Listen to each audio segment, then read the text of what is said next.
All right, hello and welcome to Stampscapes Live. This should be a relatively quick scene. I say that all the time, but I lie all the time, I guess. But we're starting off with a pre-printed glossy 4x6 piece of photo paper.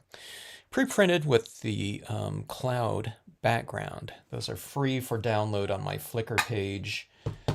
You can go into the album called Clouds for photo stamping, and there's this button to download the entire album, but you can just click on each thumbnail for each cloud and just download the ones that you wish, and you can have those printed out wherever you get your photos printed. These days it's usually online, or you can print it out on your home inkjet printer. Hello, Linda. How are you? Or join Linda and I over on the Facebook Stampscapes group, and they are available for download and printing off Facebook. All right, so I want to test the new cabin. I'm going to be using the nighttime cabin set here. And if you haven't printed on, or if you haven't done photo stamping before or used photo paper to stamp on, photo paper is designed to be run through your home inkjet printer. Hello, Brait. How are you? Good morning. What time is it over there, Barrett? Let's see. But so going back to the paper, you just use your dye-based inks on the paper. You don't have to use a specialty ink such as a StazOn or something like that. And just the standard dye-based inks work just fine on there.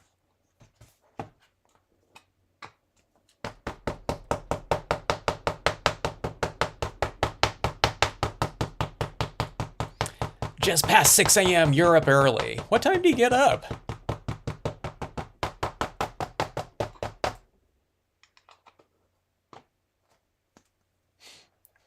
I always tell people I'm more likely to see oftentimes the sun rise if I just stay up all night than to get up early in the morning. unless I have a flight or something like that.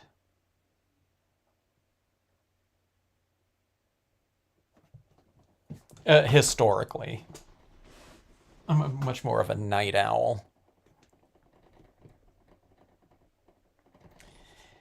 Okay, let's see here. Okay, so stamping cabins on the other, the opposing sides of this water, whatever, inlet or whatever.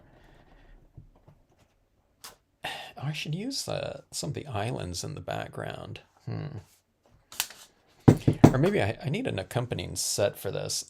It'd be good to have like the trees kind of on a separate stamp, and then maybe like really distant cabins, kind of in the same spirit here, but like a really small one, like out there, That'd be good, right? Like right in there with a really small cabin. At this time, go to work.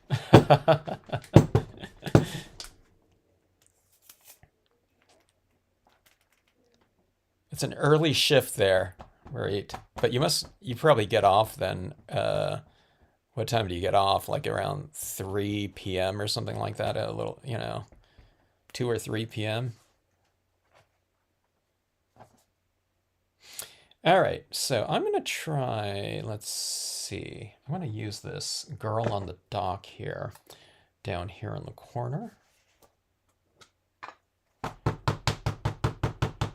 These new cabins here, I mean, I can use the cabins individually, but kind of doing these cabins together, it's like creating like a community, which I haven't really done a lot of over the years, multiple cabins and things like that in the same scene. Hello, Caroline. 3 o'clock, yeah. Well, that's kind of good then. Well, don't let us hold you up.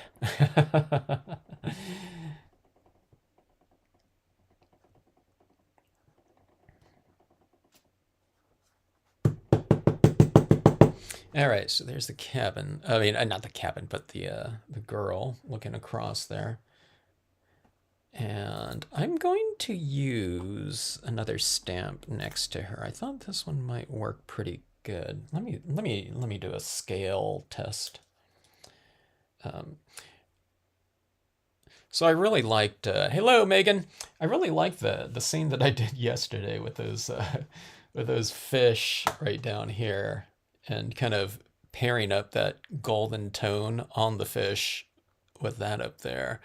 I thought it wouldn't be bad to have like one more element like midway up that was kind of in that same color, but just the two color, the two element spot colors were kind of fun in this, grayscale thing. I used all colored pencil in here yesterday though, but I think I might like the watercolor black pencil a little bit more, and doing that, and then kind of doing a little bit of a wash over it to spread out the grayscale tone. I thought it gives it a little bit more of that, that Chinese ink painting look to it, but the colored pencil worked out okay, and I used a little bit of the alcohol inks too, alcohol markers for the grayscale tone.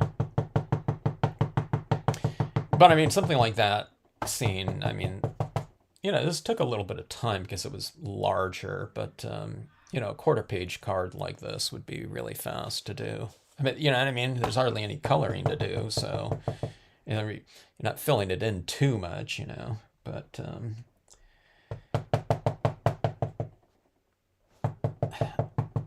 I need to do more of those ones. Okay, let me see. I'm going to put this boat right next to it. I'm going to have it actually going right off the page, I think, here. Like that. It's like next to the dock or something like that.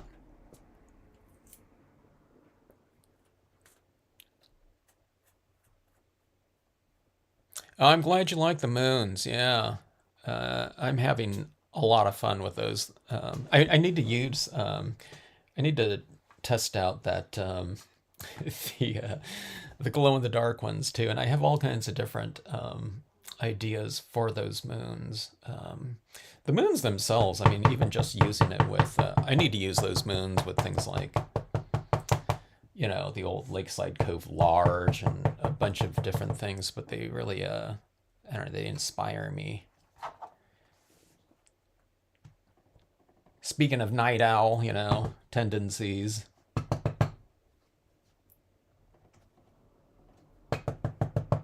I love a good moon, when there's kind of a weird moon, kind of in the forecast, I call it.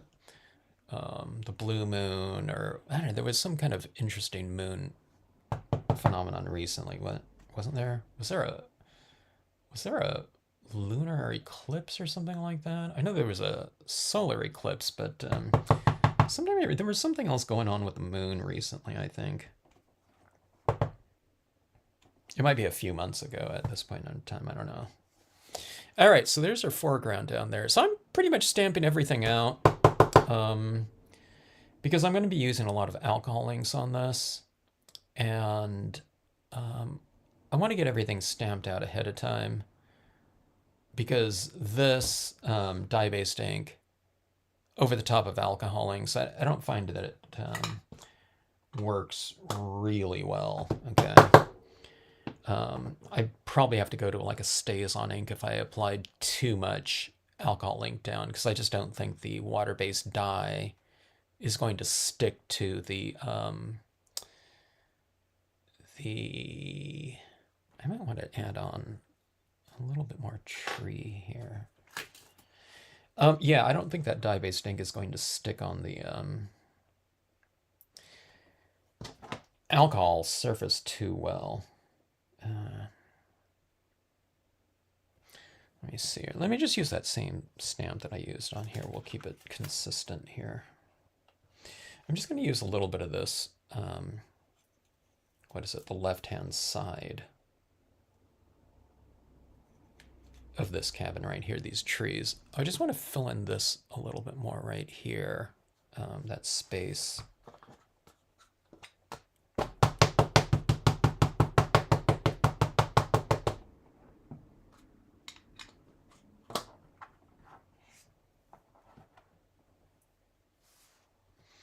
Okay, let's go about right here. Having something kind of right here, I think it gives the impression that this is like a cove coming around this way, as opposed to this being like a separate, you know, unconnected,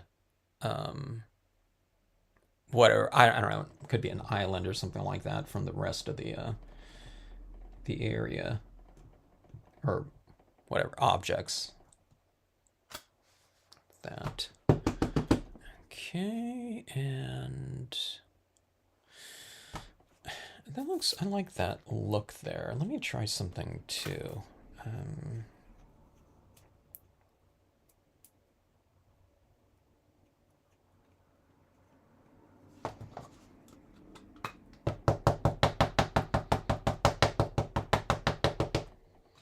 Okay, so it's interesting. So I'm using like this side of this stamp right here, and then when it comes to this stamp, I'm using this side right down here, or I don't know, some of it. Let's see. I'm going to do it twice. I'm going to do this, and that was barely anything, but I'll show you what I'm thinking about here.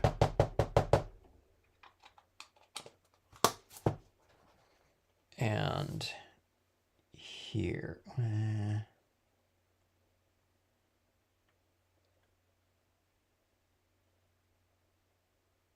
Should I go up and touch that? Let's have it a little bit lower.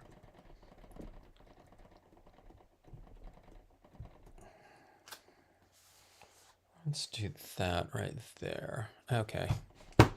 I needed to fill in a little bit more because I'm not going to be filling in with too much color, so I think I need a little bit more imagery in there to kind of unify things and to make my life easier. Oh, with the moons and the powders, yeah.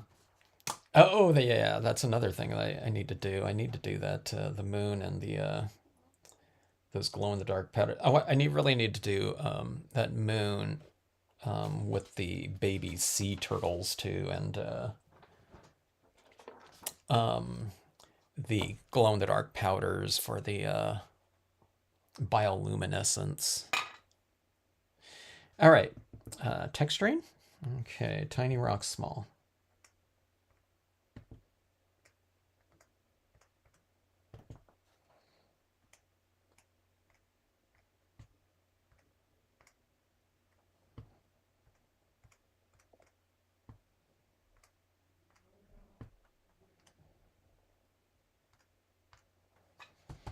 All right, so we have this. And going back to the photo paper, the dye-based inks on the photo paper really dry fast with that emulsion coating on there. It's designed to, you know, accept and grab your layers of inkjet ink, water-based inkjet ink, and to dry fairly quickly, you know, just so it's not sitting around, you know, whatever, 20 minutes for it to dry. You know, if you're printing out like a photograph or something like that, it's probably utilizing quite a bit of ink on there. So, yeah, all the girl stamps, huh? Okay, so here's the thing that I wanted to do, really experiment with. On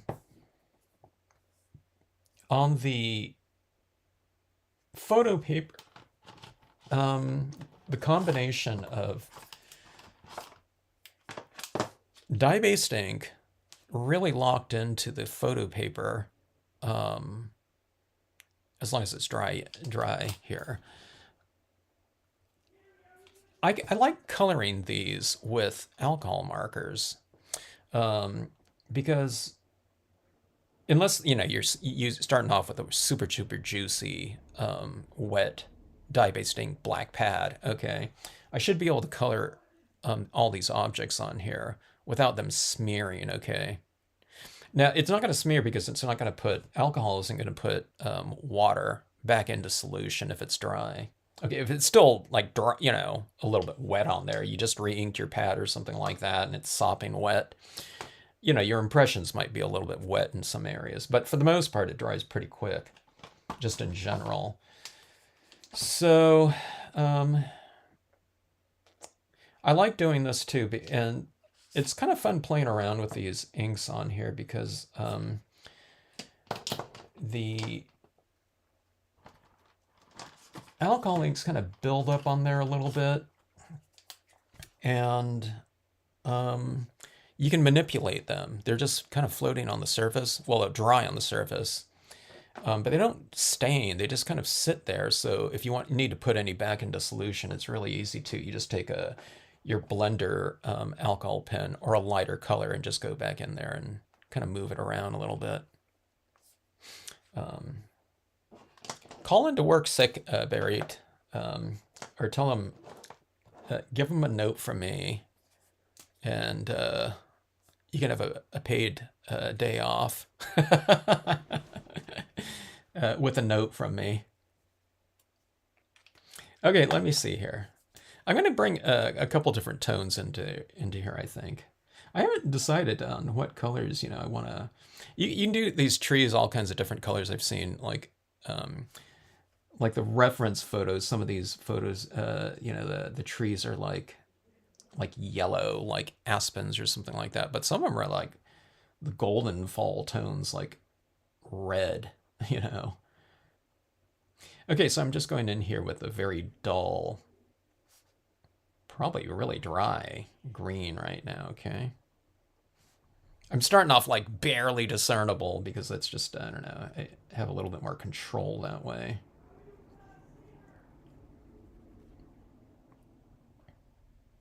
Okay, so remember alcohol pens, okay?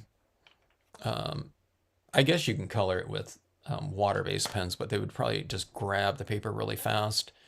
And I don't know if you'd be able to manipulate them because the emulsion coating is going to dry those really fast.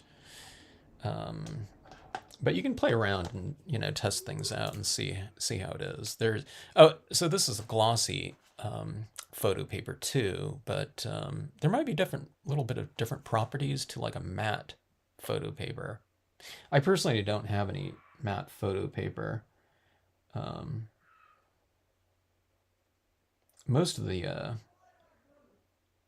papers that I have are really old. It's when everyone was buying like new printers all the time. You know, the printers became incompatible with, I don't know, whatever, a new computer or operating system. It was really a hassle, but they were always offering, you know, with, you know, a new printer. It's like a free, you know, pack of, you know, 50, you know, sheets of, you know, 8.5 by 11, you know, if you buy this printer or whatever. I think at some point in time, I don't know it was the case for me, we just stopped printing very much stuff at some point in time. We didn't print as many photos. Nowadays, I might print out, like if I want to do a half-page scene, I don't have too many half-page, you know, enlargements or something like that. So I'll just do a one off. But on these background photos, I have a lot of them printed up at one time from Costco. And I just, you know, I have them mailed to me rather than use up all the inkjet printer ink, you know. It's just cheaper to get it to order it online. All right, so I'm just adding in some color. I'm going about, I don't know, about halfway on some of these. I'm leaving some room in here, even though, like I said, I can manipulate that. Oh, you're going to a crafting retreat this weekend. Oh, that's good. Yeah, you're utilizing that free paid day at work certificate that you got from Stampscapes along with your order. You're cashing that pass in. All right, so here's some a little bit of a lighter green. Here's the green. Wait, is that the one that I already used? No, I forgot. I used a little bit of this one here too. This one this is the one that you can barely see. It's like a really pale green. Okay, let me go to a little bit more of a little bit more olive green, a little bit more of an earthy kind of brownish green. Okay. I'm kind of scumbling it. I'm kind of going like this rather than like doing like a full tree type of thing, because I want to be able to drag some of this color out when I end up doing kind of my blending on here. So it's almost just, I'm not really coloring something. I'm kind of like laying down kind of drops of color that I'll put back into solution and spread out in that area in which I've applied it. For me, it's not like, I don't know, oh, is that the technique that, that we're supposed to be, it's just the technique that I do. I find it, I don't know, kind of, I'm able to manipulate it a little bit more that way.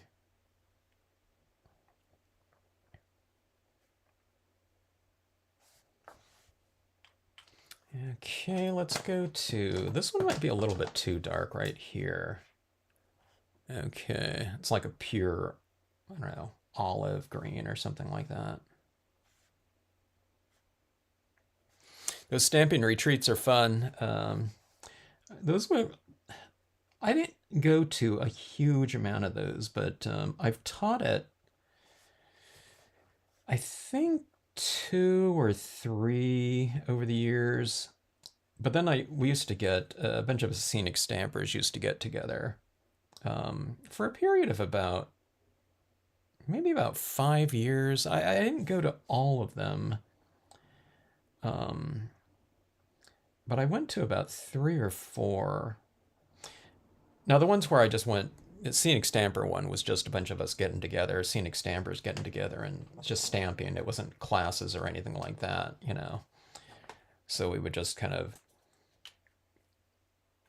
oh, someone's using the new Copic, airbrush, stylus system, So we'd all just kind of gather around whoever was, doing some technique that, a lot of times we hadn't seen before. It was new, kind of, the new thing out there. And, we would just stamp scenes basically. And, people would walk around and, check out what everyone's doing and stuff like that. But the ones where I taught at were fun too. I really like those ones a lot because usually when I was traveling giving workshops, I was traveling to several stores on the same trip. So after I'd get done with one store, I would go to the next store, which might be, it could be, I don't know, whatever, 3 hours away from the first one. I wouldn't be going to the store. Well, sometimes I would, but usually, the stores weren't so close that carried, Stampscapes. So I'd be driving for a few hours to the next town. But the retreats, it was nice because everyone's there and you're just waking up or whatever. And, oftentimes I didn't have to take down my setup. I just leave it, for the next class. Because my setup often took like 2 hours to set everything up, correctly. All right, so that's just some colors right there. I'll bring some variation into it, although it doesn't look too bad. Sometimes I really have to tweak it a lot, This one, I don't know. I might not have to do that too much.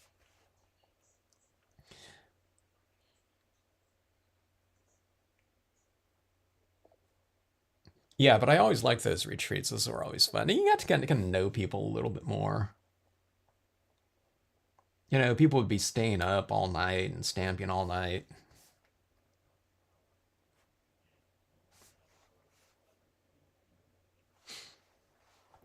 All right, just a little bit of this kind of a brownish tone on my cabins right there. You can't see it too much, but what it did was it darkened it up a little bit so that the windows stand out a little bit lighter. So we've made them, it was already kind of dark because it was against this background, like right in here. Maybe like this, right in here. So the windows weren't like the lightest color, okay? But you put a little bit of an extra tone in there, and it can make, like these windows right here were in that type of darkness right here. But they, you see, they stand out a little bit more by creating a little bit more contrast next to them. Those ones up there really stand out quite a bit.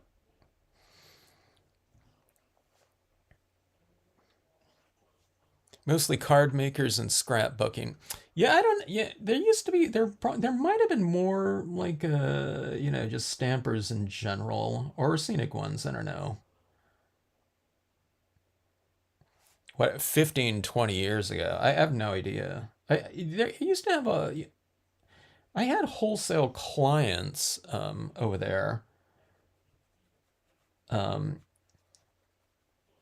Maybe three or four. I don't know. It could have been five over the years. It might not have been all at the same time, um, but they were out there.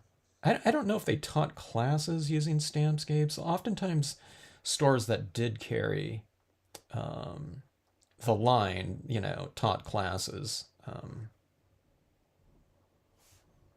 utilizing them and how to utilize them.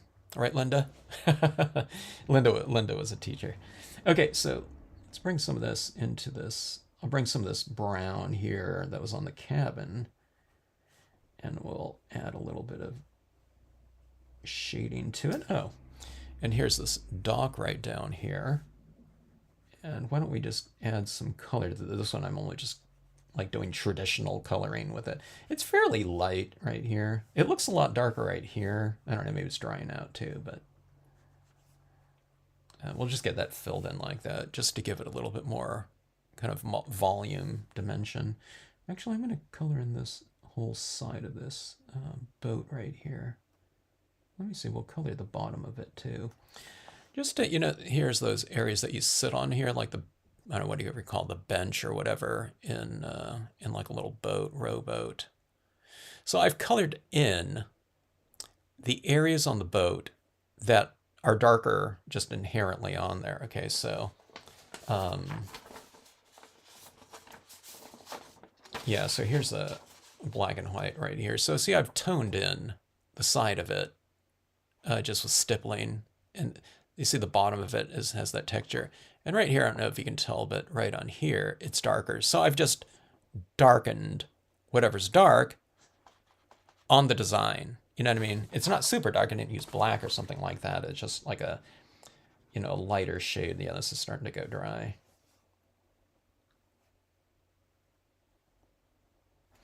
We've added that. And, okay, so to bring a little bit of color continuity too, or shading tone. Okay, so what you do is you take some of this and you use it up in your trees. It's not going to look like this color because you're putting it over the top of these other tones, but I think it just makes everything look a little bit more connected when you have like subtle layers of some light value in here. It doesn't mean I'm going to bring yellow down to here because that would stand out too much, but if you bring something into it, you know, from one thing into the other, I think you know, that's better than nothing. I find a lot of times. Okay, so going on to the rooftop here, I want it light like that, so it's like catching some of the light from above, but I'll streak some of this on there, and this is a good color to do that with because it's just so light. You know what I mean? So if you don't like it, then it's not really any big deal. You know, it barely shows up anyway. So you can give it a try and see what it looks like. All right, so that is that. Let's bring in, I have a little bit of this golden yellow, kind of ochre-y. Well, it's not really ochre. Yellow, orangish yellow. Let's bring some of that in here too. This is starting to move. When you have that, like this is like a canary yellow right here, or it's like a neutral yellow. You know, you can go like the greens are over in this direction, and like red would be in this direction. You know, you get their orange or something like that. So sometimes if you just kind of tweak it and you kind of move into another color hue, sometimes it can make the tones glow a little bit more. It's called an analogous color.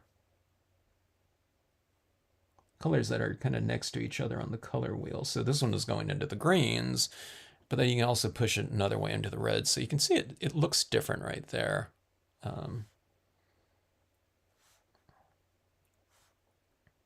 So it's a little bit, I don't know, the color can be a little bit more complex like that. Actually, that's a little bit too much. So let's go back to that, just yellow. And see, this is the blending part that's really kind of fun to do on photo paper because it's just sitting around in there.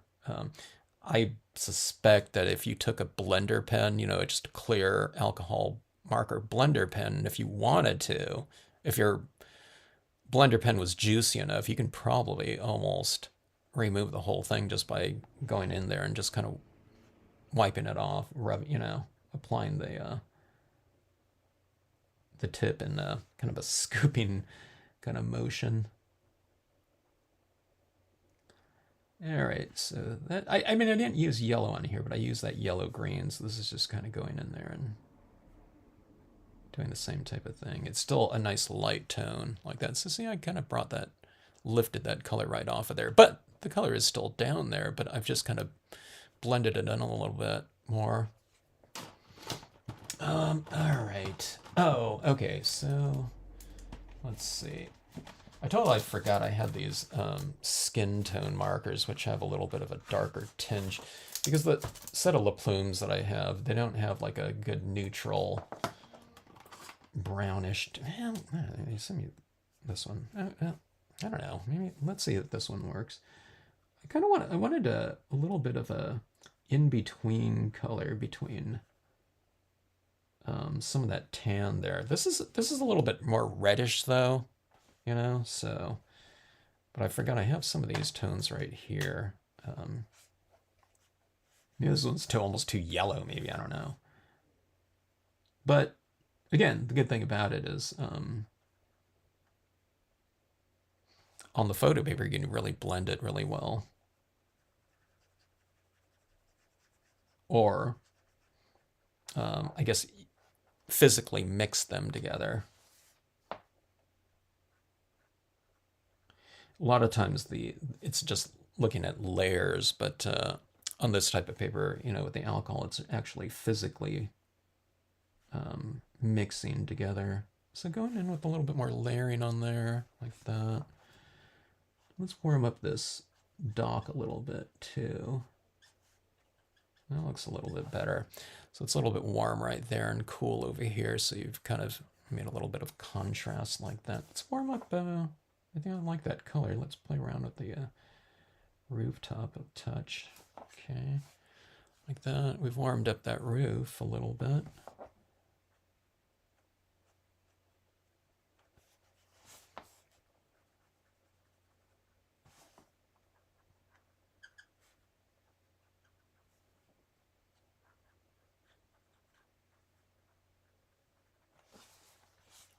I feel like I'm coloring more than I ever do right now. I'm usually kind of blending and overlapping, but I'm like, okay, you know, like coloring more of a certain area. Usually I leave more lights, I think. Yeah, it's a little bit too much of an yellowish. Might look good in the trees, though.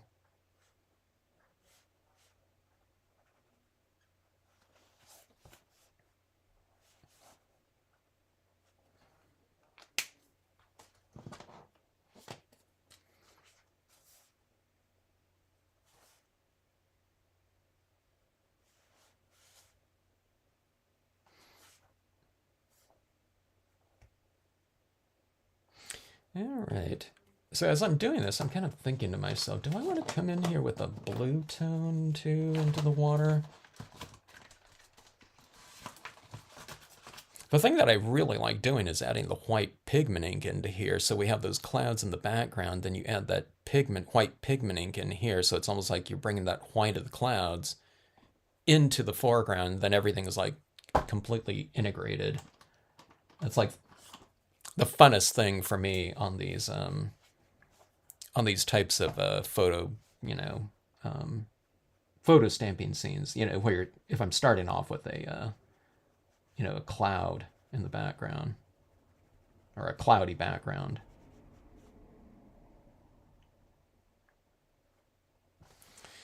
Okay, let's see. I have a lot of new but old stock glossy. That's what mine is, Megan. Mine's probably, I bet you a lot of mine is like 20 years old at least. It's back in the days when we were like going to like out here, it's like Fry's, or the Fry's electronics store or Circuit City, I mean those types of places. We didn't go to Circuit City too much, but like going to all those tech stores, and checking out the new gadgets and I don't know, whatever sales, going and picking up blank CDs or something like that, and blank DVDs, and I don't know, looking at software. I was gonna. I guess that was still a little bit of a thing after my son was born. I kind of measure everything and I can think back, and it's like he's 18 now, so it's like, okay, were we doing that stuff going like to Fry's still, when he was X amount of old. Now you don't need anything, It's like picking up printers, and you always need a new printer, new whatever, new camera with a higher pixel rate or whatever. Okay, so adding in this little bit of blue. I don't want to go too blue with it though. So I just went like at the base of that right in there. And then I'll go to my lighter one, which barely shows up on there. Okay. And I'll spread that out a little bit. A lot of my pens are getting dry lately. Let's see if I can spread this around a little bit. It's my lightest colors, the ones that I go through a lot. The one thing about the Le Plumes, I should get like Copics for the colors that I use the most, which are really light tones of, like beige and blue, for sure. All right, so kind of just spreading that around a little bit. I'm kind of using it like a blender pen, it's just going with this blue right here. Let me see, where's my blender? My blender, I barely ever use my blender. But here, let's see. Okay, this one's like really juicy. I have to be careful that I don't remove too much with it.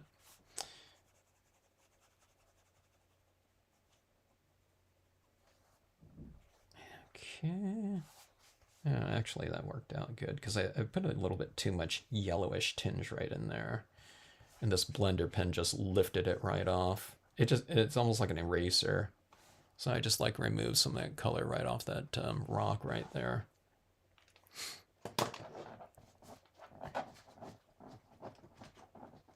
I just started selling your stamps, but I just shut down. Yeah, a lot of stores gone.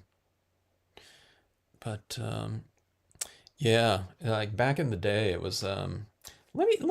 Let me dull it. I really colored in all these trees like really fully. Let me see if I can remove some ink to bring in a little bit more lighting, just kind of inherently back in there.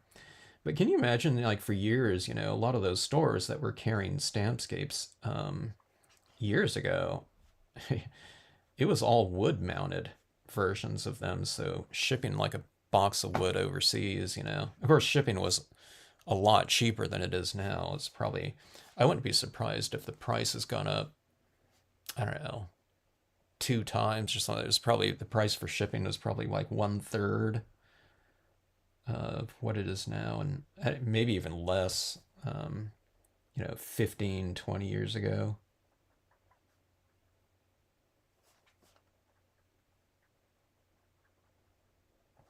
Okay, so see that I just kind of removed. See that tone right in there? It's like really fun. I love being able to add light into dark, okay? So, and you can say, well, I mean, if you're removing ink and making it light again, then well, why'd you take it so dark to begin with? Well, sometimes I just get carried away and I add it in there, or I don't know if I want to add it something. I don't know what it's going to look like until I do it sometimes. So, but in this case, on this photo paper with the alcohol inks, you can lighten it right back up by removing, that which you've already applied. So it's a pretty powerful, combination of media when you can undo something, especially when it comes to wet media. Usually when we apply wet media, we can't really remove it, because it's set there, unlike like chalks or pastels or something like that where you can just remove it. But on this, it's adding alcohol ink into something, and on matte paper, you're not going to be removing that, but on photo paper, it just comes right off, like those lighter areas in here. And plus, this is kind of like highlighting, without using opacity. It's just going back into the dark and removing some of it. So it's really fun to play around with that. Oh, hello, Froggy Fresh. Yeah, print out some of those photos, Barry. So this one I'm going with a very light contrast background because I know I wanted to stamp my cabs on here. I got to play around with the ones that have higher contrast in there, like a white cloud with like really blue sky or something like that. Those ones I find work really good for the vellum technique, where we stamp on maybe the back of vellum on the front of it, and it creates, because the vellum is, translucent, you can't see things on the back of it too well. I like those clouds that have a little bit higher contrast for that purpose. What time is it? Froggy Fresh, isn't it? Is it 12:48 for you? I forget where you were, Eastern or Central. I thought you were Eastern time though, but you're up a lot at night anyway. I think you've gotten up before, like in the middle of the night one time when I was on like super late. Hello, Whisker Dance. What have you discovered is the best lighting for your studio? I haven't found a hue I'm happy with. I'm just using these fluorescent bulbs. I think they were supposed to be like daytime. So my setup here is, at this point, antiquated, okay? It's all, of course, LED now, so I just went with something like really cheap, but it was supposed to be fairly neutral, I think, in terms of the coloring. But they're all okay, I changed my mind. They were all fluorescent. I think I've changed out some of the bulbs with LED bulbs now, but it's like this. Each what do you call those? It's not a shadow box. They're soft boxes. They're soft boxes. There's a really good diffusion of light with those. So the thing I'm using, I don't know, I've been using for like, I don't know, gosh, it hasn't been 10 years, has it? It's probably been about 6 or 7 years at least, though. And I just went with, to tell you the truth, I went with like something that was like just nice and cheap.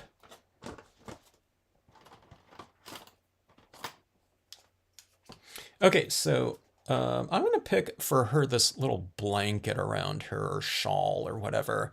Something that's going to complement be a complementary color maybe to the greens there. So I'm going to go with like this purplish violet tone, I think. We'll see how it looks.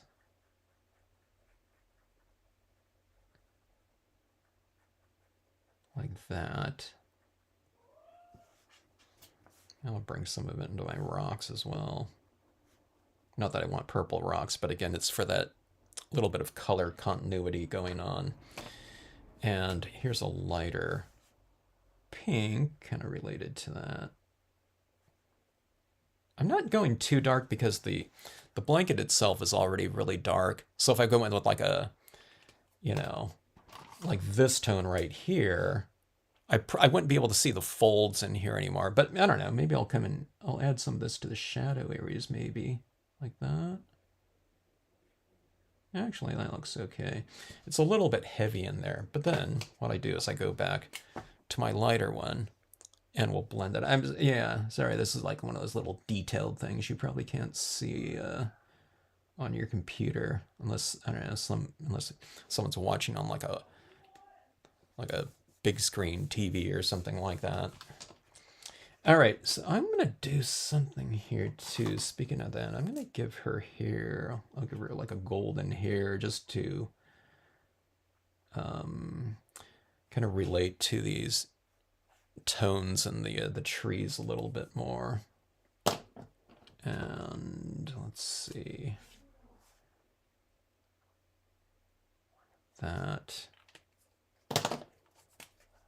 That's a little bit too yellowish though. Let's knock that down a little bit.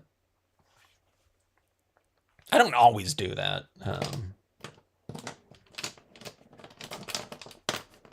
let me see. Here's that brownish tone too, a little bit. That.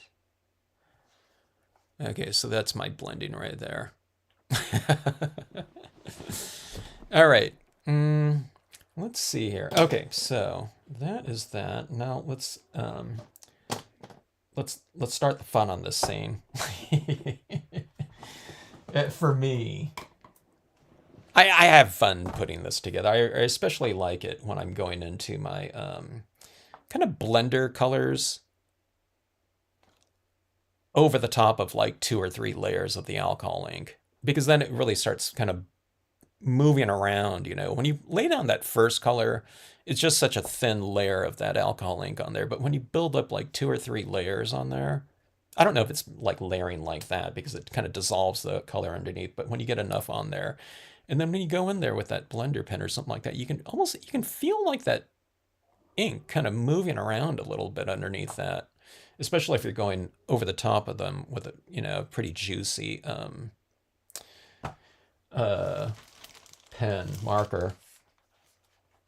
And I like that feeling of this kind of thicker thing kind of moving around underneath there.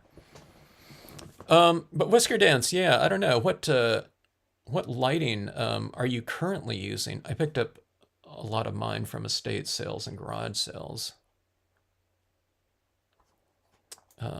Printing my photos of my kids when they were little, but always needing ink was a pain. Yeah. Okay, so one of the things that my wife got was one of those, I don't know what you call it.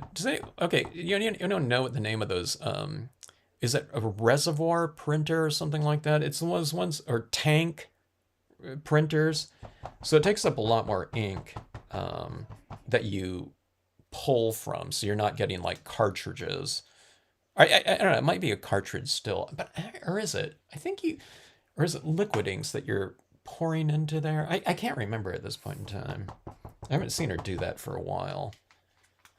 But one thing on her printer was that you really have to remember to print once in a while, otherwise it clogs up, and then you have to do that unclogging thing, and I guess it utilizes a lot of ink to unclog when doing it like that. I think her hair just turned a little bit yellowish. I don't know, for some reason I'm going to give her like a sandy brown instead, like that. There we go. Yeah, there we go. All right, so white pigment ink, blot it off. Now, I don't just apply it anywhere on these photos. I kind of apply it where there's kind of already white in there, at least at first, okay? And what I do is I extend those areas of lightness into the dark. So, and I can do it up here too. There's area of white like that in the clouds, okay? I mean, maybe I'll add it right down here too, but I get my bearings for it and get the feel of it. White on white because it barely shows up, okay? So we'll go like this, and I'm adding it into this little, area right here. I'm adding it white on white where it doesn't show up at all. And then, let me see how far I can zoom in here. Okay. And then I'll come up into that area and kind of lightly dabbing it like that. And you see that kind of diffusion of forms starting to happen? The area is getting a little bit of that pigment ink up there. So it's like I don't know, whatever the mist is kind of like rising up, slowly from, wherever you're applying it. Okay, now here's where I start going a little bit more particular. So I kind of gave it a little bit like a mist right around there, but I don't want to just do it all uniform like this, mist that's covering up everything. I want a little bit of contrast in there. So I'm kind of just focusing it right here. See, it's all over here too.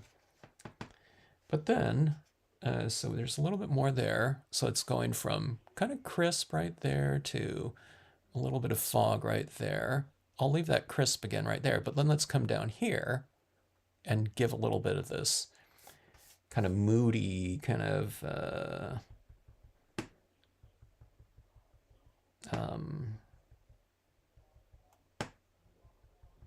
whatever, translucent, airy morning mist right down here now. Okay, see that? I mean, this area right in here, it has a different feel to it than over here, right? Because of that softness to it. Let's see, let's play around with a little bit right around this tree right over here. So let's come in here about like this. And see, I just gotta put a little bit right there. I don't know, that doesn't show up too much, but I thought, I don't know if I want to come in there too much. Let's put a little bit more. It's like so subtle you can barely see it, but it just changes that tree. See, here's a little bit crisp, here's a little bit softer. Let's just keep it like that, right there. So it's really a very subtle kind of application of it right in there. See, I'm kind of softening this up right here. And let's do a little bit right in here, okay? Now, this might not, it might show up a little bit more in here if I apply it really thickly, which I'm not going to, maybe that was thick. Here, let me see if I can spread that around a little bit. I just re-inked it. I didn't know there was so much ink on there. So let's add a little bit more. And they're like so, but I'll try to spread it around. So really kind of like dry tapping it in there, but you see that right there? Let's bring it up in the tree a touch more.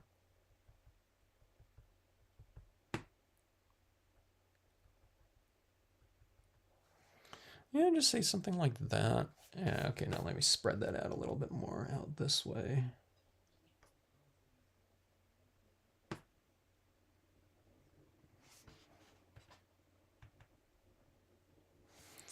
Okay, something like that. Now on photo paper, I think the application of this white stays like that a little bit more. When I'm putting this on top of glossy photo paper or whatever, cardstock, just in general, white cardstock, and if I've applied like different layers of inks down, when I apply this white pigment ink over the top of it, it darkens when it dries. But I seem to recall on the photo paper, it stays more like, that's what it looks like, when it's wet and dry.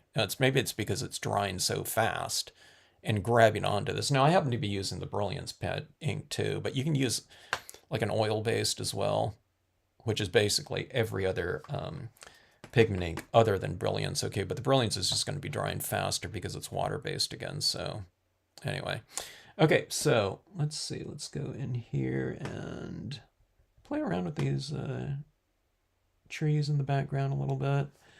So I've kind of just lightened one up and the other ones are a little bit darker just for a little bit of variation. Like that. And I like the look of this too when it comes to cloud prints like this, because if we have clouds in the background, we have that kind of, atmospheric, type of look to everything. You have these soft, billowy, light clouds that are like moisture in the air, suspended moisture, right? It's being illuminated by light, so there's like, water molecules up there. So what I'm getting at here is when you add this little bit of white pigment ink over the top of your images, what you're doing is you're taking that same concept and putting like this mist, the suspended, molecules of water in front of the your objects. And those are also being illuminated now. That's what that white, pigment ink would represent in there. So you're bringing something that's in the background into the foreground, and then you're kind of enveloping your objects in that illuminated moisture. So it's like they're sitting in there. So it looks a little bit more dimensional that way, by bringing, what's going on in the background into the foreground like that. Plus, I just like textural differences too, I do that even when I'm not doing, cloud photo stamping too. But I think it just looks especially complete when you do it on top of clouds like that. Yeah. Okay, so let's add in a little bit of extra detailing. I think it looks pretty good as is, but let's bring in a little bit of extra detailing into our trees, I think, for this one. These trees are like the perfect spot for some extra details. Let's see. So we have greens and yellows in the trees down there, so we'll be applying something similar to like these colors right here. Alcohol ink colors, and then acrylic paint pen colors. We'll add maybe some white into it too, because the white's the color of the. This is like the color scheme of the piece right here for the most part, right? So we'll use these in to highlight our trees. Now I don't want to make it look too busy though, so I won't be using too much of it probably. Let's see, now Whisker Dance, let's see. Okay, so Megan, I picked up mine from estate sales and garage sales. Oh, yeah.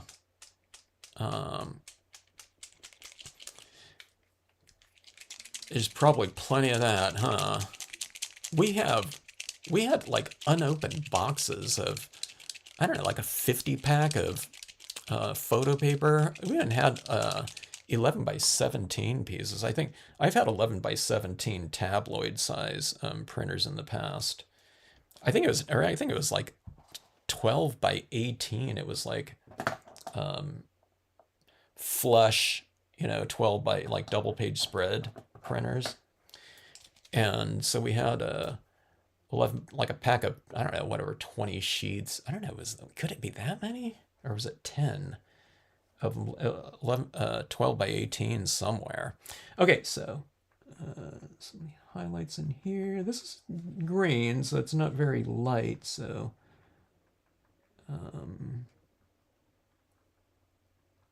this is one of those things I stamped out. If you just joined in, or I don't know, within the last, whatever, 30 minutes, I stamped this tree right here after I stamped this image in the background. So like this shoreline right here goes right through this tree.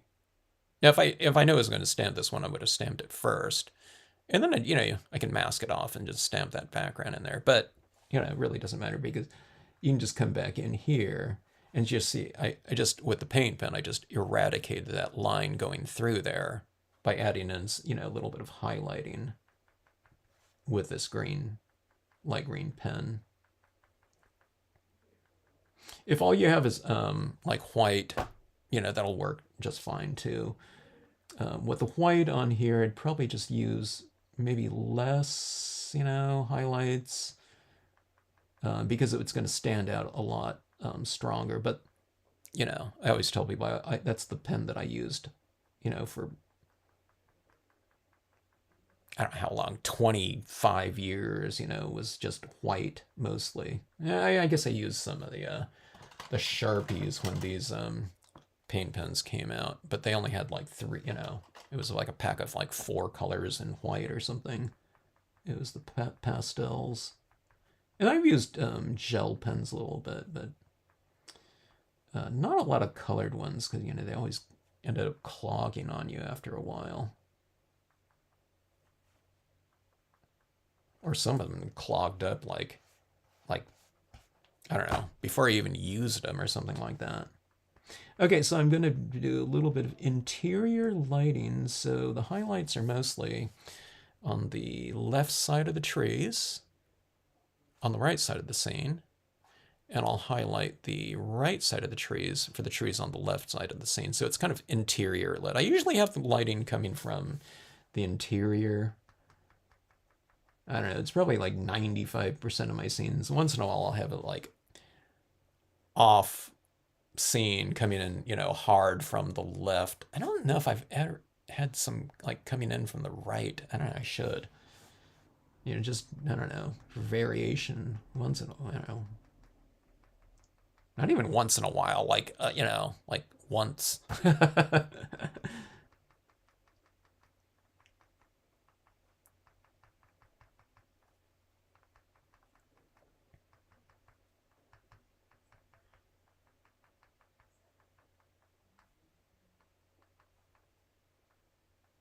All right. So that kind of, it gives it a little bit of sparkle to it, doesn't it? That affected it more than I thought it would.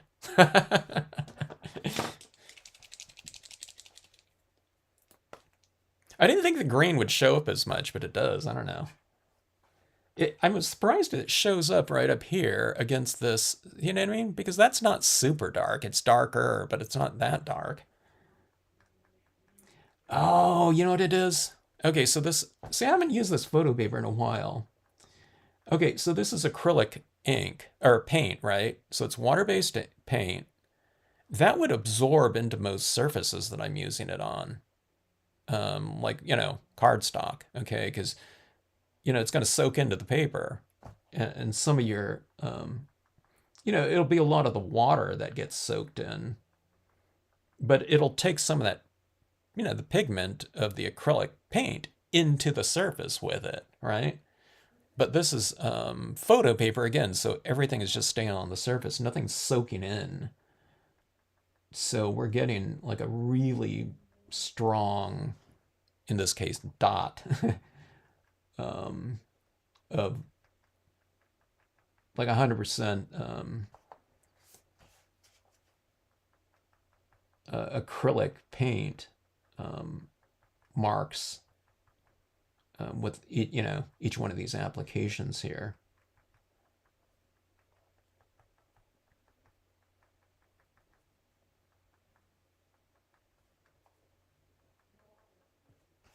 All right, so see that it kind of like stands out a little bit more right over there. And let's test out the white. I guess the white will relate to the color of the lighting in here, in which case it's white. But we'll use it kind of sparingly here.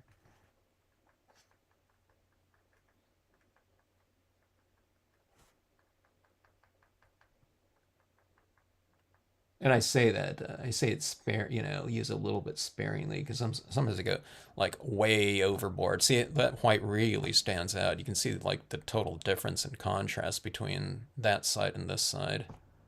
But I don't know, sometimes I go like way overboard, which you should do, once in a while or a lot. But sometimes when I look at it, it's like, oh my God, it's like, I've put Christmas lights on, you know, all my trees or something like that.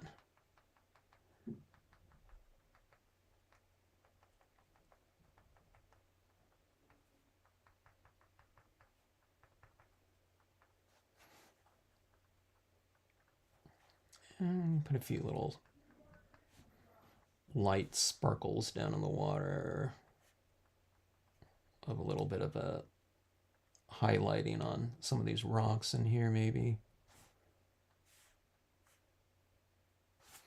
All right, but then there's the little whatever dots. The dots on this one that seem to create the biggest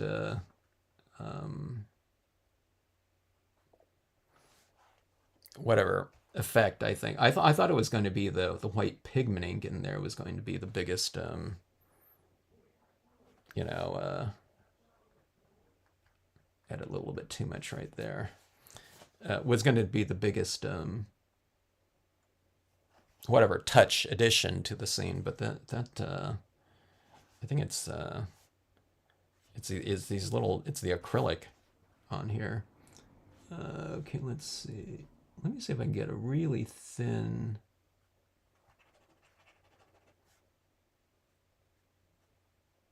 application on this boat right here. All right, I don't know if you can see that right there. I put kind of a little highlight right there and on that beam right there, that cross beam. Let's see.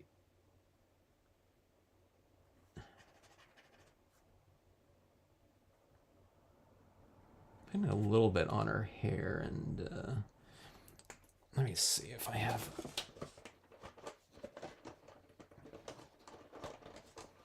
on that little blanket there. Is that light enough there?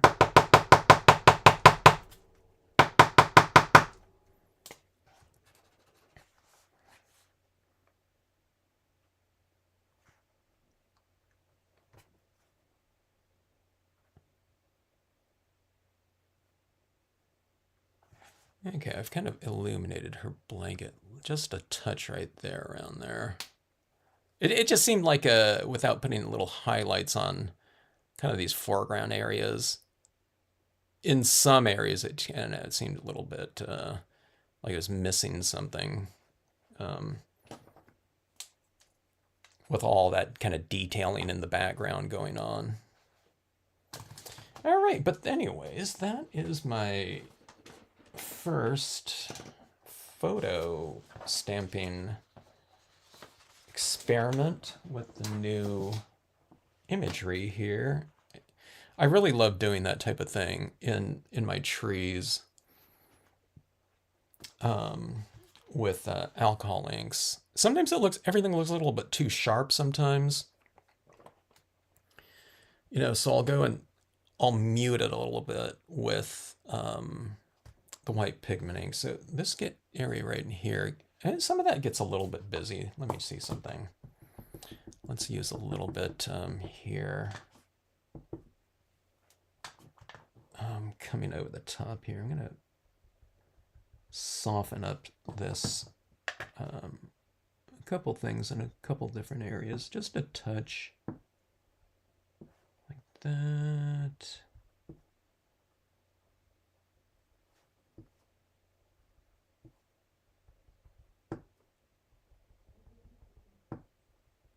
See that top of that tree right there? It was kind of, I put some white pigment ink in it, but I just put a little bit more right over the tip of it, so now it's like a little bit lighter up there and a little bit darker below, you know, just to tweak it a little bit.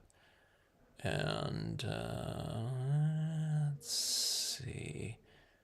Let's come up here just a touch, right up here. So see, some of these little sparkly highlights, they stand out a lot because they're light against something darker, okay?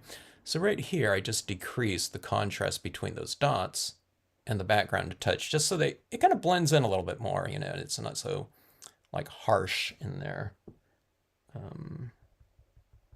But you know, you want there to be usually some contrast in there, so don't go up like do the whole thing. Just, you know, Like right in here, I just brought a little bit right in here, and that's good in the background. I don't want to eradicate everything, so I just laid down there. So anyways, we'll think about some good, I don't know, border on this one like that. But it makes for a fun kind of exercise. And a lot of you have alcohol inks already on you. You don't have to have a gigantic range with the blending that you can do on here. So keep that in mind when doing that. And, you know, I wouldn't go like super overboard because you don't want to have to remove, you know, a lot of ink that you laid down on there. So have a little bit of variation, but remember that you can just do, you know, your coloring doesn't have to be like absolutely completely over something. You can kind of just add something down here and there within the forms and then layer on, you know, whatever other tone of ink, you know, over the top of it here and there. And then you just go in and you kind of blend them together. And if it gets too dark in one area, then go to your, you know, a lighter tone than that, or your blender pen, just like scoop it out, kind of like dissolve it and just kind of move it around. It's almost like a, I don't know, like an caustic or something like that, where you can heat it up and just like remove something or some of it, which is kind of fun. Okay, let's see. Oh, hello, Christine. Yeah, I was on late. I had a little bit of time, and I thought I've been wanting to test out the photo stamping technique on here. So yeah, grab that. Oh, you got you got for demo use only. So that was some store demo stamps that you picked up somewhere. That's pretty cool. They were usually a little bit seconds. You know, there might have been like a nick in like a piece of wood or something like that. So that would be typically we'd save our wood for like free demo stamps for stores. So when a store would buy like a new line of stamps, we would send out like, you know, a bunch of, you know, demo stamps with the order, so that, you know, whoever taught the class would have access to the new stamps and utilize those for their whatever demonstrations and classes. Would mint stamps at a garage sale. That's interesting. Yeah. You might have bought it. I wonder if you bought those, if it was demo stamps. I wonder if it was from, I wonder if someone bought it from someone, or if that, whoever you bought it from was the store owner. Yeah, so Megan, yeah, when you start off with these photos like that, it can look like a, you know, like a postcard almost, can it? Because, you know, those clouds are something that you're not going to be able to do, that, like, you know, just freehand. Well, some people can, like especially if they're using something like, you know, like pan pastels or something like that. Like Deanna's really good at those, like super realistic, like cloud effects or something like that in there. Okay, so whisker dance. Yeah, you're sensitive to fluorescent lighting. Okay, a floor lamp that changes to blues and yellows. I don't know which is best for coloring. I've always heard, you know, they always talk about kind of natural light and neutral light. Okay. That was back when I was in my painting days and stuff like that too. And it might be really, it was like super important for, like for commercial illustration, because, you wanted that,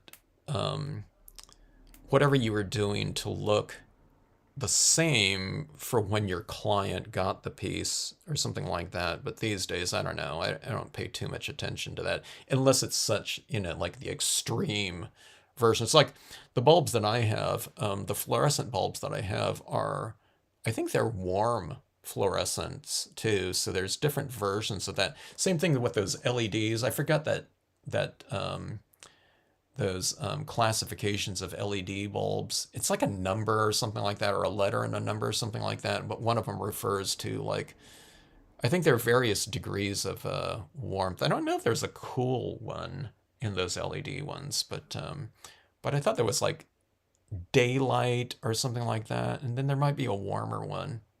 Hello, Damien. I found your channel and just watching as a way to wind down. That's cool. Well, thanks for checking out, and glad you found the channel. Yeah. Thanks so much for checking it out. You can wind down all the way to like comatose, for some people. Some people that have a hard time if you have if anyone's ever feeling like a bit of a what do you call it? Insomnia. Just flip on one of my videos, instructional videos, and I'll like put you in a coma like that. But yeah, thanks for checking it out. I always tell people too, if there's ever anything that you want to see in a video, let me know. At this point in time, there's like 2,000 videos up there, or 2,000 uploads at least. So there's quite a few things up there. But if someone's looking for something too, like, hey, do you have any scenes of whatever, I can kind of direct you over to it, you know, amongst those uploads. I think I remember most of the videos that I've done.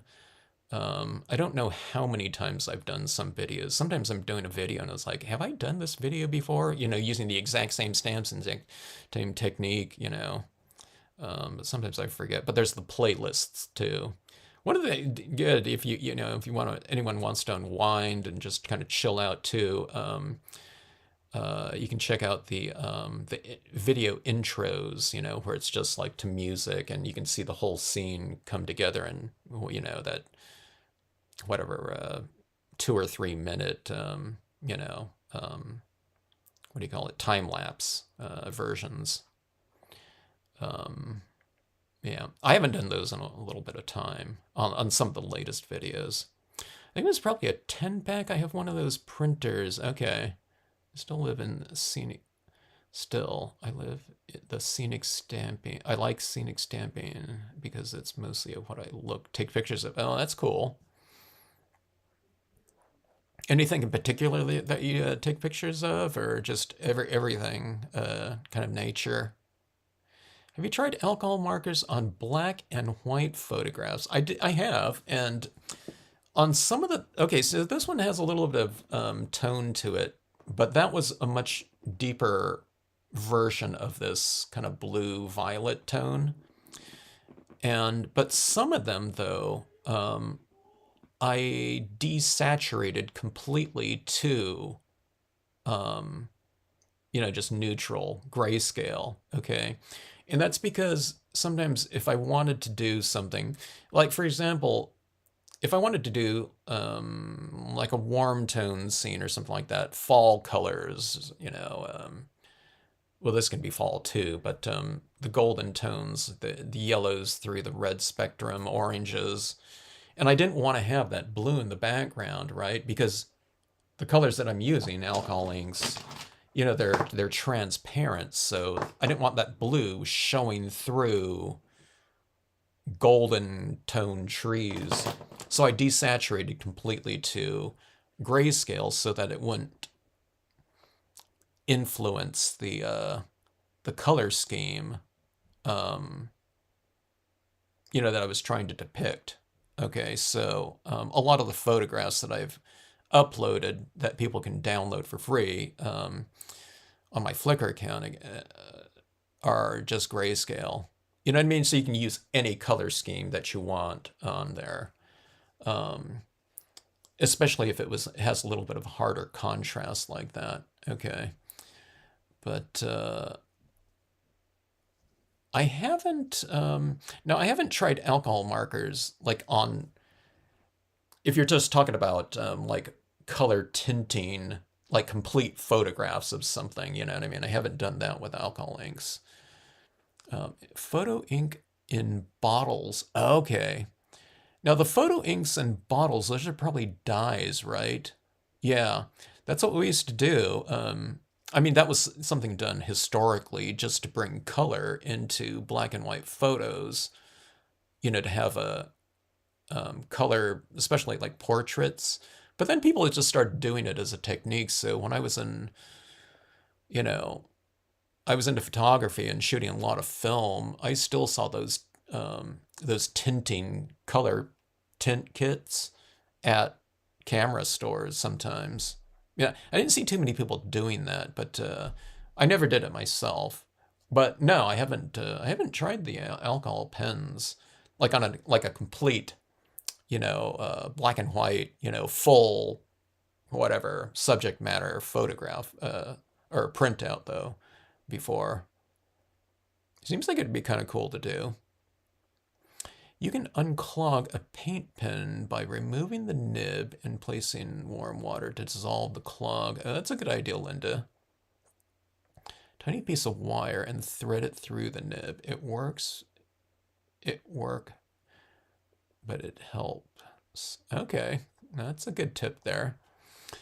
When I'm reading that, I'm reminded of technical pens and trying to unclog those ones. The ones I have these days, become unclogged like instantly. But before, when I was using different brands of pens, it was always kind of, trying to unclog that nib. And there's this like fine wire that goes down in the nib that feeds the ink, and I don't know. Actually, it's bringing back some nightmares for me, Linda. Oh, that whole process like that. I'm up late. I'm allowed to go a little overboard, or a lot overboard, huh? Everyone's allowed to go. Everyone go overboard all the time. I always tell people to kind of take things too far with all of your different techniques, because if you don't, if you're always kind of holding back, then you never know kind of the maybe what the ideal incarnation is. So yeah, and there's plus it's just fun going overboard, like splatter painting or something like that. A lot of times I add in probably 3 times as much as probably the ideal point where it looked, the best. But it's fun to splatter, so so splatter away like that. Same thing with this, like going crazy with the dots. I get focused in on those little areas, and I always mention this to people too. We're doing these little detailed areas like that, but you have to kind of hold it out at a distance to get a feel for how it looks overall. Otherwise, you're just kind of focusing in on like little points and adding in those details, with a little like a 1 square inch area, when we're like zoomed in terms of our attention. So you kind of hold it out because sometimes, it's you can't tell how, certain marks are influencing the overall look of, the page. So, my advice to people is this, the stuff that I'm, usually telling to myself, even after all these years of doing those techniques. I don't always listen though to me, because again, it's kind of fun just to, go nuts. Okay, let's see. I'll check. She gave me a receipt. And I'll see. Yeah, that'd be interesting. There's been a lot of stores, in California over the years. If that's, I assume that's, is somewhere like that. Unless, sometimes places to, they might, I've seen like the demo versions when stores, it's usually not when they liquidate, but years later, some store owner, it's like they have had stuff sitting around. It's like, okay, it's time to get rid of this stuff. So they start eBaying it off. And I've seen like whole sets of those demo stamps for sale on like eBay before. Oh, Lights. Oh yeah, yeah. That's right. With the Lights, that was the brand there. I think I have like a fluorescent one or two of those. Um, I haven't used it. I'm trying to think of where that is. I think my son has it where he does his homework and stuff like that. I was doing a lot of designs, then he got in a certain grade, and it's like, okay, now you have homework. And he needed a good spot for that, so I lost my stamp designing area, and I just left the light up there now I think about it. I haven't even thought about it. Let's see. Oh, yeah. I have some people's sleep aid. I tell people this once in a while, but someone mentioned that to me one time. I think they emailed me, And they said, hey, yeah, it really helps me to sleep. And I'm all for it, you know what I mean? If the videos help in any way for any reason, I'm good with that. If it puts people to sleep instantly, then it, unless it's a bad thing, they want to get something done and want to learn technique, but they just can't, they just can't get past my delivery. Okay, let's see. Moon, sunsets. Yeah, it's everything, Megan, huh? Oh, abandoned homes on empty lots. Yeah. I was thinking about doing these, I don't know, what do they call it? I don't know, whatever, relics or something like that. These old barns and stuff like that, structures in the middle of fields. I think those make some pretty cool subject matter. I thought they would make some pretty cool stamps too. Good night, Caroline. Yeah, glad you like it. Speaking of that, so let's see if I can get in a little bit closer here. So, yeah, so these are really fun pieces to do, like this. I especially like backgrounds like this, these clouds for like water scenes because, the reflective nature of it, you know what I mean? It just lends itself to, whole sky backgrounds or something like that. But okay, someone just posted something on the Facebook group too, or was it? No, Eileen Godwin. She's a stamper that does a bunch of. She uses a lot of Stampscape stamps in a really interesting way with stencils. Okay, but she just posted like a personal photo of like a. It was like a body of water in the distance, and it was like sky up top there.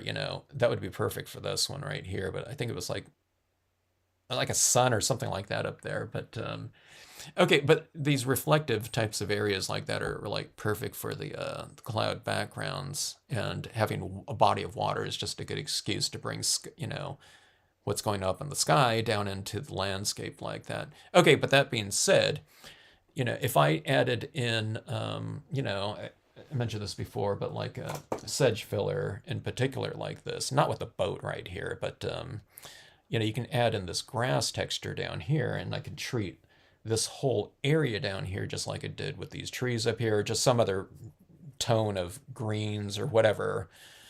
And you can make this into a whole meadow, and that cloud area in there isn't going to be so harsh, with harsh contrast that, that it's not going to look like grass down that way. Like I said, I'd color it down here or something like that too. But so you can do that on these photos, but I don't know. I have to. They ended up being bodies of water. I think probably in 70% of my photo stamping scenes. So highly recommended to try out. Like I said, a lot of you have a lot of photo paper out there. So, and you have your alcohol inks, that you can play around with.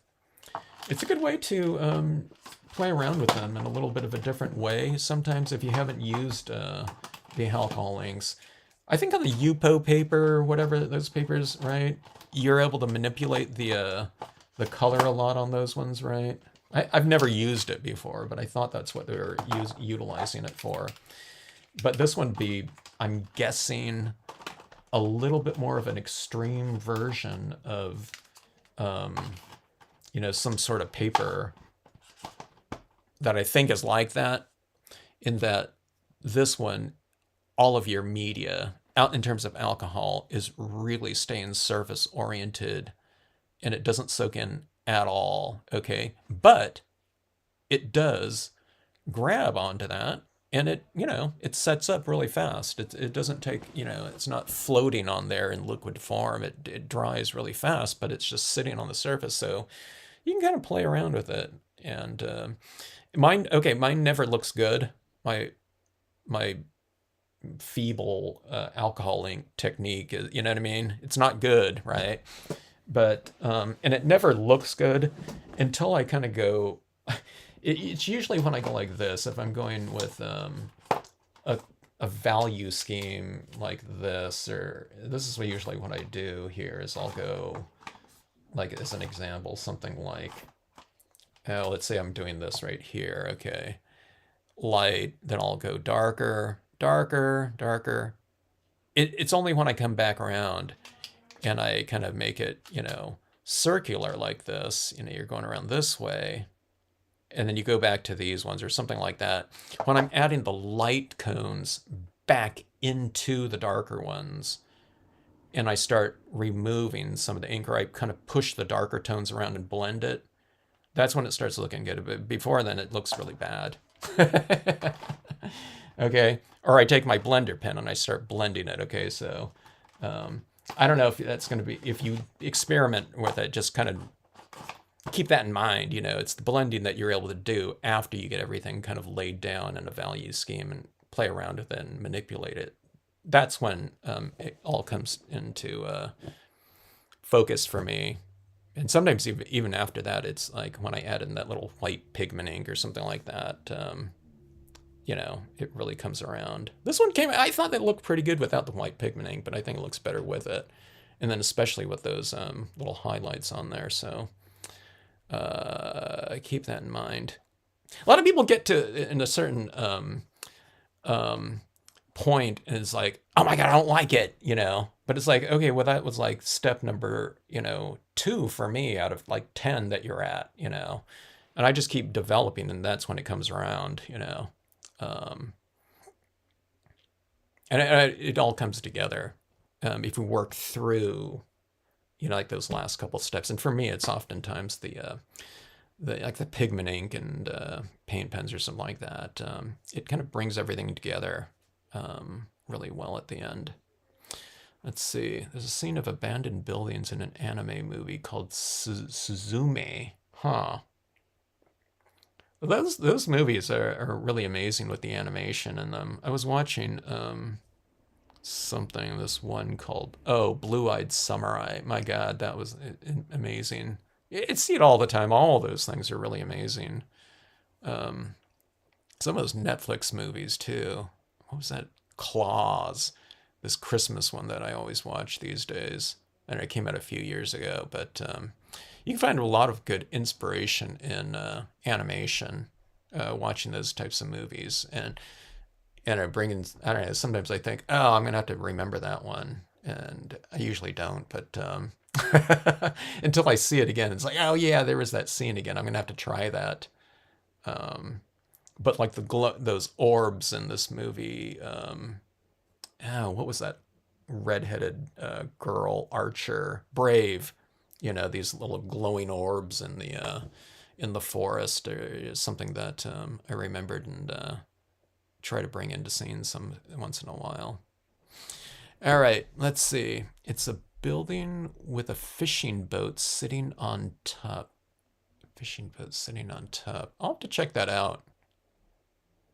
Suzume. I wonder what that means. Okay. All right, folks. Thanks. Oh my gosh, it's already Thursday. I forgot it was Thursday. If anyone's around tomorrow, we'll be on the Friday night live. I'm not sure what I want to do. I almost want to do another one of these photo scenes like this. Maybe do this one like in fall color scheme scenes, tones or something like that. I also wanted to do a something like a photo stamping scene, but a moonlit one or something like that, where you do everything in like blue tones, and that might be kind of interesting. There's so many things I want to try.